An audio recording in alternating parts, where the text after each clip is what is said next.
Kim. A novel by Rudyard Kipling. Kim is a novel by Nobel Prize-winning English author Rudyard Kipling. It was first published in book form in October 1901. The story unfolds against the backdrop of the Great Game, the political conflict between Russia and Britain in Central Asia. The novel made the term Great Game popular and introduced the theme of great power rivalry and intrigue. उपन्यास द्वितीय अफगान युद्ध के बाद set किया गया है जो 1881 में समाप्त हो गया था, लेकिन तीसरे से पहले शायद 1893 से 1898 की अवधि में। यह उपन्यास भारत के लोगों, संस्कृति और विभिन्न धर्मों के विस्तृत चित्र के लिए उल्लेखनीय है। पुस्तक भारत की एक ज्वलंत तस्वीर, इसकी तीखी आबादी, धर्मों और अंधविश्वासों और बाजारों और सड़क के जीवन को प्रस्तुत करती है। सारांश। किम्बल ओहारा एक आयरिश सैनिक का अनाथ बेटा है। किम्बल ओहारा सीनियर एक पूर्व रंग सार्जेंट और बाद में एक भारतीय रेलवे कंपनी का कर्मचारी, और एक गरीब आयरिश माँ, कर्नल के घर में एक पूर्व नानी, जो दोनों गरीबी में मारे गए हैं।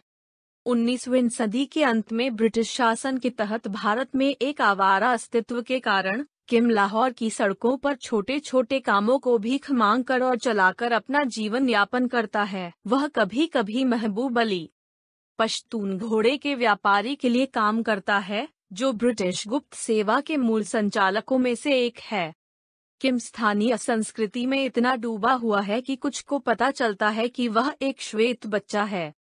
हालांकि वह अपने पिता द्वारा सौंपे गए दस्तावेजों का एक पैकेट उसे एक भारतीय महिला को सौंपता है जो उसकी देखभाल करती है।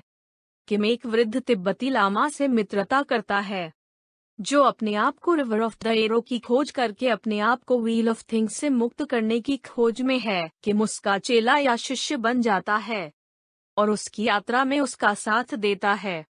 रास्ते में किम संयोग से ग्रेट गेम के कुछ हिस्सों के बारे में जानती है और उसे महबूब अली द्वारा उबलाबा में ब्रिटिश खुफिया विभाग के प्रमुख को संदेश देने के लिए भर्ती किया जाता है। ग्रैंड ट्रंक रोड पर लामा के साथ किम की यात्रा उपन्यास में पहला महान साहसिक है। संयोग से किम के पिता के रेजिमेंटल चैपलिन ने किमोन को उसके मैसोनिक सर्टिफिकेट से पहचाना, जो वह अपने गले में पहनता है, और किम को जबरन लामा से अलग कर दिया जाता है। लामा ने जोर देकर कहा कि किम को पादरी की योजना का अनुपालन करना चाहिए क्योंकि उनका मानना है कि यह किम के सर्वोत्तम हित में है, और लड़के को लखनऊ के एक शीर्ष अंग्रेजी स्कूल में भेजा जाता है। लामा, एक पूर्व मठाधीश, किम की शिक्षा को निधि देता है। किम अपने लामा गुरु के लिए अपने प्यार और एक गुप्त एजेंट बनने की उत्सुकता और यहाँ तक कि उनके सिर पर रखी गई कीमत और एक स्वतंत्र आत्मा के रूप में उनकी प्राकृतिक स्वतंत्रता के बीच विभाजित है। स्कूल में अपने पूरे वर्षों के दौरान किम उस पवित्र व्यक्ति के संपर्क में रहता है जिसे वह प्यार करने लगा है। किम भी अपने गुप्त सेवा कनेक्शन के साथ संपर्क बनाए रखता है और उसे जासूसी में प्रशिक्षित किया जाता है, सर्वेक्षक बनने के लिए। जबकि शिमला में उसकी ज्वेलरी शॉप में एक प्रकार का परोपकारी भागिन के स्कूल से छुट्टी पर लेगन साहिब अपने प्रशिक्षण के भाग के रूप में किम मिश्रित वस्तुओं और नोटों से भरी एक ट्रे को देखता है जिसे जोड़ा या हटा दिया गया है। एक शगल को अभी भी किम का खेल कहा जाता है, जिसे ज्वेल गेम भी कहा जाता है।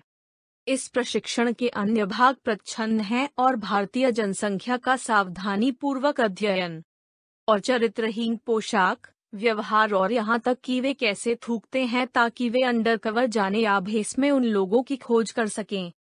3 साल की स्कूली शिक्षा के बाद किम को सरकारी नियुक्ति दी जाती है ताकि वह महान खेल में भाग लेना शुरू कर सके।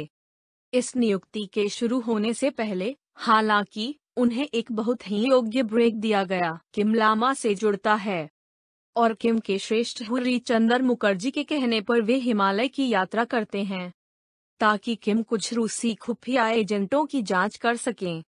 किम रूसियों से नक्शे, कागजात और अन्य महत्वपूर्ण वस्तुओं को प्राप्त करता है जो क्षेत्र के ब्रिटिश नियंत्रण को कम करने के लिए काम कर रहे हैं। मुखर्जी एक गाइड के रूप में अभिनय करते हुए रूसी अंडरकवर से दोस्ती करते हैं और यह सुनिश्चित करते हैं कि वे खोई हुई वस्तुओं को पुनर्प्राप्त न करें। कुछ पॉटर्स और ग्रामीणों द्वारा सहायता प्राप्त किम लामा को बचाने में मदद करता है।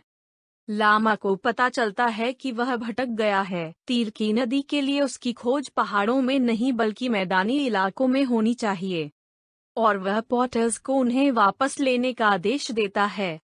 यहाँ किम और लामा को उनकी कठिन यात्रा के बाद स्वास्थ्य के लिए वापस लाया जाता है। किम हुर्री को रूसी दस्तावेज वितरित करता है और एक संबंधित महबूब अली किम की जांच करने आता है। लामा को अपनी नदी मिल जाती है और वह आश्वस्त हो जाता है कि उसने ज्ञान प्राप्त कर लिया है और वह इसे किम के साथ साझा करना चाहता है। हालांकि यह नहीं बताया गया है कि उनके साथ आगे क्या होता है। सारांश का अंत। धन्यवाद।